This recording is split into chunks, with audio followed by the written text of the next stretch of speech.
ഒരു പ്രാവശ്യം സൂര്യനെ ഭ്രമണം ചെയ്യുന്നതിനുള്ള കാലമാണല്ലോ വർഷം. ഇതിനെ 12ആയി വിഭജിക്കുന്നതാണ് മാസം അഥവാ രാശി. ഭൂമി സൂര്യന് അഭിമുഖമായി വരുന്ന കാലം എന്നാണ് അർത്ഥം. അവ മേടം, ഇടവം, മിഥുനം, കർക്കിടകം, ചിങ്ങം, കന്നി, തുലാം, വൃശ്ചികം, ധനു, മകരം, കുംഭം, മീനം എന്നിവയാണ്. മേടം മുതൽ 12 രാശികളുള്ളതും ഗോളാകൃതിയിലുള്ളതും പ്രവാഹൻ എന്ന വായുവിനാൽ സദാ കിഴക്ക് നിന്ന് പടിഞ്ഞാറോട്ട് സഞ്ചരിക്കുന്ന ചക്രമാണ് രാശിചക്രം. ഗ്രഹങ്ങളുടെ ഭ്രമണപഥമായ ദീർഘവൃത്താകൃതിയിലുള്ള ഈ രാശിചക്രത്തെ 30 ഡിഗ്രികൾ വീതമുള്ള 12 തുല്യ ഭാഗങ്ങളായി തിരിച്ചിരിക്കുന്നു. ഈ ഓരോ ഭാഗവും രാശി എന്നാണ് അറിയപ്പെടുന്നത്.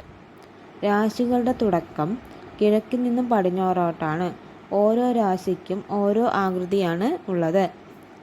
ഒരു ആടിൻ്റെ ആകൃതിയിൽ ദൃശ്യമായതിനാൽ ആ രാശിക്ക് മേശം അഥവാ മേടം എന്നും, കാളയുടെ രൂപത്തിൽ പ്രത്യക്ഷപ്പെടുന്ന രാശിക്ക് ഋഷഭം അഥവാ ഇടവം എന്നും, 2 യുവമിഥുനങ്ങളുടെ ആകൃതിയിൽ കാണപ്പെടുന്നതിനാൽ ദമ്പതികൾ അഥവാ മിഥുനം എന്നും പറയുന്നു.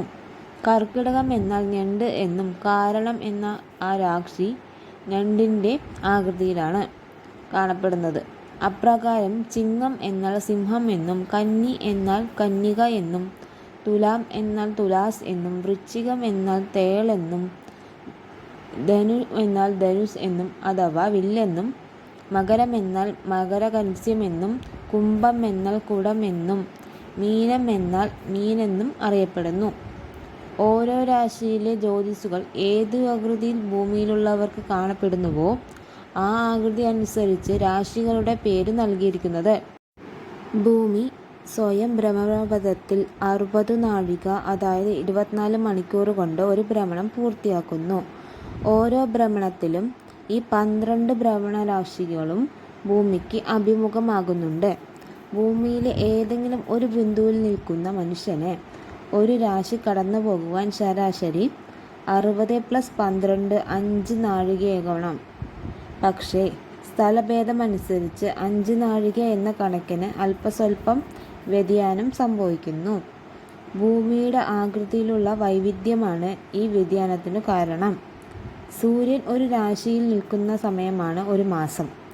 വ്യാഴം ശരാശരി 1 വർഷം കൊണ്ട്, ശനി ശരാശരി 2.5 വർഷം കൊണ്ടും ഒരു രാശി സഞ്ചരിച്ച് തീരുന്നു. ഓരോ രാശിയും ഓരോ ഭൂവിഭാഗത്തിനു നേർക്ക് ഉദിച്ചു നിൽക്കുമ്പോൾ ആ സ്ഥലത്ത് ജനിക്കുന്ന ആൾ ആ രാശിയിൽ ജനിച്ചവനാണെന്ന് പറയുന്നു. മേടം രാശി ഉദിച്ചു നിൽക്കുമ്പോൾ ജനിച്ച ആളിൻ്റെ ജനനരാശി മേടമാകുന്നു. ജനനരാശിക്ക് ജ്യോതിഷപ്രകാരം ലഗ്നം എന്നാണ് പേര്. ഏത് ലഗ്നത്തിൽ ജനിക്കുന്നുവോ ആ ലഗ്നം അനുസരിച്ച് മറ്റു ഗ്രഹങ്ങളുടെ ദർശനത്താൽ മനുഷ്യർക്ക് ആയുസ്, ഭാഗ്യം എന്നിവ ക്രമീകരിക്കപ്പെടുന്നു. സൂര്യനിൽ നിന്നും ഏറ്റവും അകലത്തിൽ സ്ഥിതി ചെയ്യുന്ന ഗ്രഹമാണ് ശനി. ആയതിനാൽ ശനിക്ക് സൂര്യനെ ഒരു തവണ പ്രദക്ഷിണം ചെയ്യാൻ ഏകദേശം 30 വർഷത്തോളം അതായത് 29 വർഷവും 5.5 മാസവും വേണം. ഒരു രാശി കടക്കാൻ 2.5 വർഷം വേണമെന്നാണ് അർത്ഥം. വ്യാഴത്തിന് രാശിമണ്ഡലം ചുറ്റാൻ വേണ്ടത് 12 വർഷമാണ്. അതായത് 11 വർഷവും 10 മാസവും 12 ദിവസവുമാണ്. ഇതിനെ ഒരു വ്യാഴവട്ടം എന്നാണ് പറയുന്നത്. ഇപ്രകാരം നോക്കുമ്പോൾ വ്യാഴത്തിന് ഒരു രാശി കടക്കാൻ ഏകദേശം 1 വർഷം ആവശ്യമാണ്. ചൊവ്വ ഗ്രഹത്തിന് രാശിമണ്ഡലം പൂർത്തിയാക്കാൻ ഏകദേശം 1.5 വർഷം വേണം. ഒരു രാശിയിൽ ചൊവ്വ 1.5 മാസം നിൽക്കുന്നു. ബുധന് സൂര്യന് ഒരു തവണ വലം വയ്ക്കാൻ 88 ദിവസം മതി. ഈ സമയത്തിനുള്ളിൽ അത് സ്വന്തം അച്ചുതണ്ടിലും ഒരു ഭ്രമണം പൂർത്തിയാക്കുന്നുണ്ട്. ആയതിനാൽ ബുധനിൽ 1 വർഷം 1 ദിവസവും തുല്യ ദൈർഘ്യമായിരിക്കും. ബുധന് ഒരു രാശി കടക്കാൻ 1 ആഴ്ച സമയം മതി. ശുക്രന് ഒരു രാശിമണ്ഡലം പൂർത്തിയാക്കാൻ 225 ദിവസം വേണ്ടിവരുന്നതിനാൽ ഒരു രാശിയിൽ 1 മാസം ഉണ്ടാകും. ഭൂമിക്ക് സ്വന്തം അച്ചുതണ്ടിൽ ഒരു പ്രാവശ്യം ഭ്രമണം ചെയ്യാൻ ഒരു ദിവസം അതായത് 23 മണിക്കൂറും 56 മിനിറ്റും സൂര്യനെ വലം വയ്ക്കാൻ 365 ദിവസവും ആവശ്യമാണ്. ഭൂമിയുടെ ഉപഗ്രഹമായ ചന്ദ്രന് ഭൂമിയെ ഒരു തവണ പ്രദക്ഷിണം വയ്ക്കാൻ 27 ദിവസം വേണ്ടിവരുന്നു. സ്വന്തം അച്ചുതണ്ടിൽ ഭ്രമണം ചെയ്യാൻ 29.5 ദിവസവും വേണം. ഇതൊരു ചന്ദ്രമാസമാണ്. 12 ചന്ദ്രമാസമാണ് ഒരു ചന്ദ്രവർഷം. ചന്ദ്രൻ അതിൻ്റെ സഞ്ചാരവേഗത്തിൽ ഭൂമിയുടെയും സൂര്യൻ്റെയും ഇടയ്ക്ക് എത്തുമ്പോൾ ചന്ദ്രനിൽ പതിക്കുന്ന സൂര്യപ്രകാശം ചന്ദ്രൻ്റെ മറുപുറത്തായി പോകുന്നു. അതിനാൽ പ്രകാശ പ്രതിഫലനം ഭൂമിയിൽ ദൃശ്യമാകുന്നില്ല. ഇതിന് അമാവാസി അല്ലെങ്കിൽ കറുത്ത വാവെന്നും പറയുന്നു.